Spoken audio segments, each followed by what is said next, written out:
Ori ko wonda yaade ko en votti ka pay enen jiido yesi en ku ka woka hande anewni si dum wadali no si dum wadali no si mi munyi ki julde juma mi inni hande alaba nailan ko honno yow mi do yaade hande ko ka pejani ba mi fuddo to linyugol mi ndara annu man no fo si tay hawri e honno ko abo mi ko yeso oya songa de dori lanne seri mi seppi ngenage dum wuli hammay ayya wuli de ay min ngalla wadi mi yalta tan ya na mu fi tungo suud ani mo atawande baaw makko ma mi ara bebe maagwe moyja ko konarde kan kono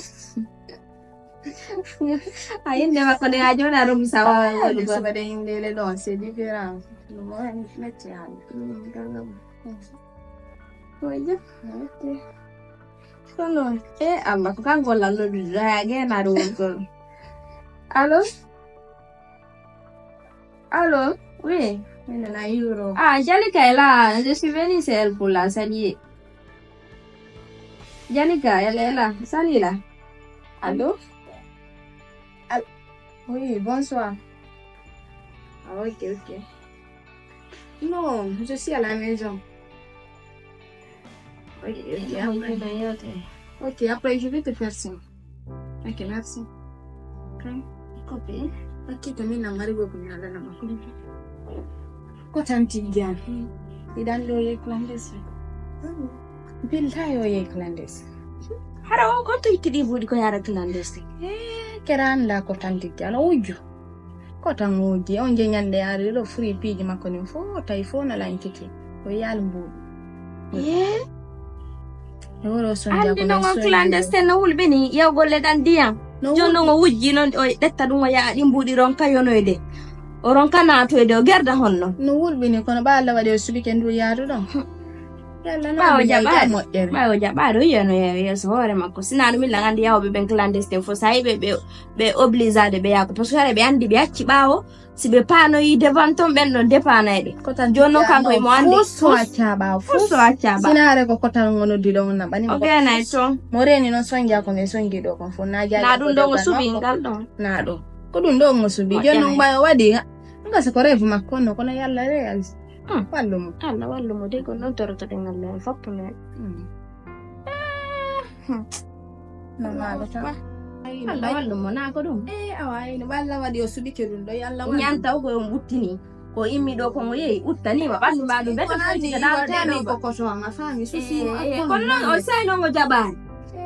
yalla na dum onan ko don torto amin en fo ko no fiancé ma no go kono parce que angandi ni ko kanko ni ko to ne bata de mariage ne bata anyando ne bata me hala yide dum fus yando ne bata benno andi benno yetuma ko sabbo suma e kono kay dum don empêchement wadi ton ko do kindo ngi wade sabbo don kindo si Allah jabi wade yaldi ta fi mariage be sakito fi wondugol je dani ngandi woni mingi ko mi di mo ko dani mi da petru ko no awo ilani gore je men ngompinta ko no wadi reka kanko wadi de gor confiance zo landi tobe kanko ko wondugol landi la nyidu no do darja min ko mi fano e jomban kono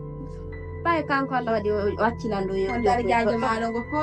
ko mo yo fianso kanko foje andi mi men haddu hala sikkude go laatike parce que hay mi jabanari o do ari premier o do ari mi dama ko kanko mi no alors sai mi ande kono de halta o de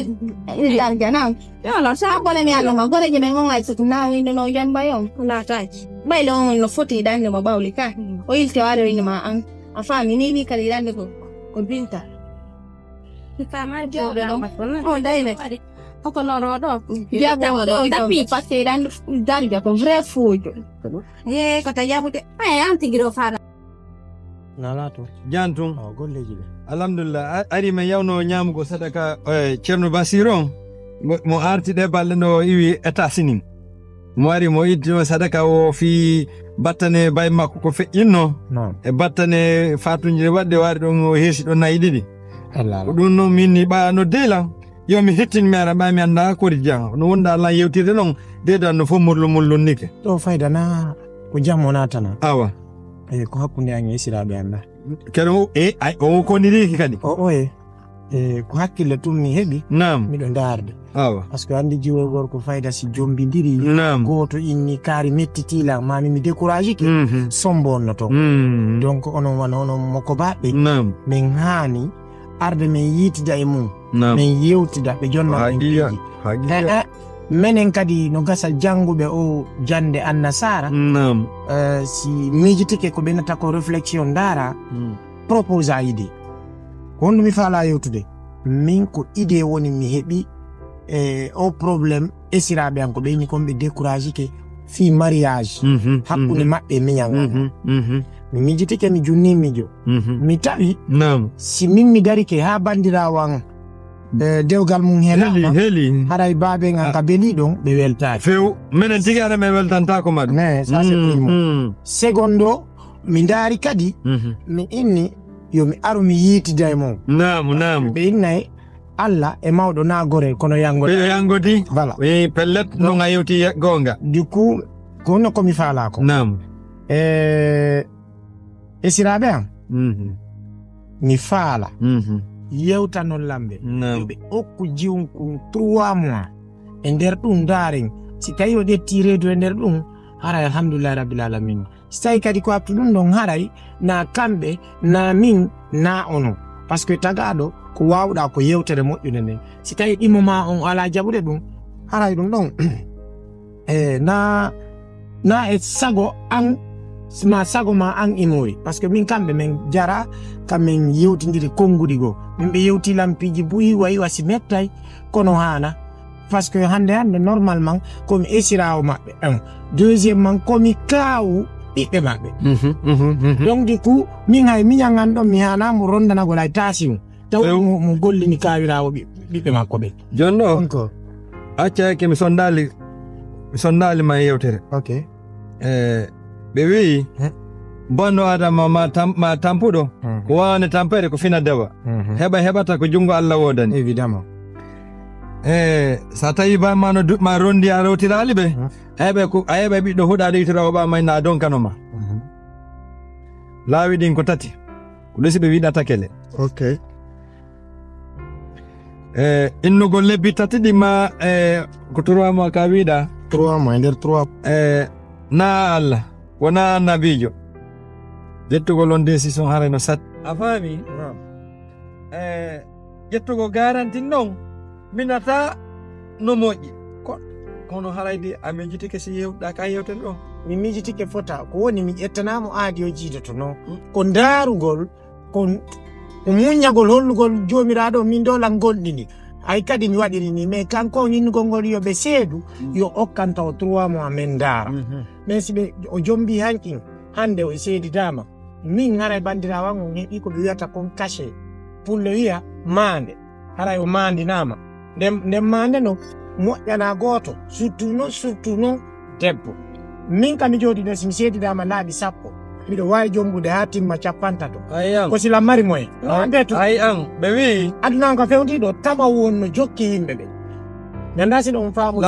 lam famude mais kanko jiwo ko mari jawdi o ko ɓenata yeyta jombu o ko mari jawdi o andi jiwo e gorko ko ɗum woni jiwo on ala hakkil mais yo gollir hakkil gorko on no mari hakkil mais kañum kadi yo wa'u tun wasi hande ala hakkil reeno par ce que mo piiridi e marɗo sabu ko jawdi ma luttata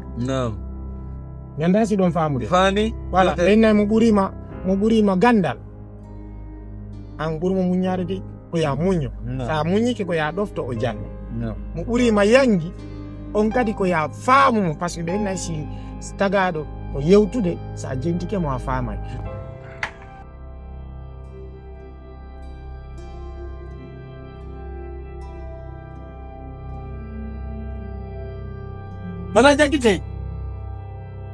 Mana jangite. Binta.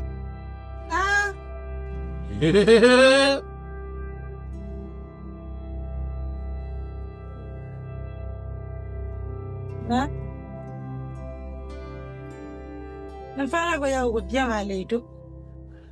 Sana ti sansa golɗo dawa doñol gal nyam nani wa doñol gal ko liwa aron kula do be dikat o yakari be ayenga sanzo sanfu ha ko henyenga ko ngabondo anyo sabadi do dawa mama de billahi ko patti dawo ko karado manako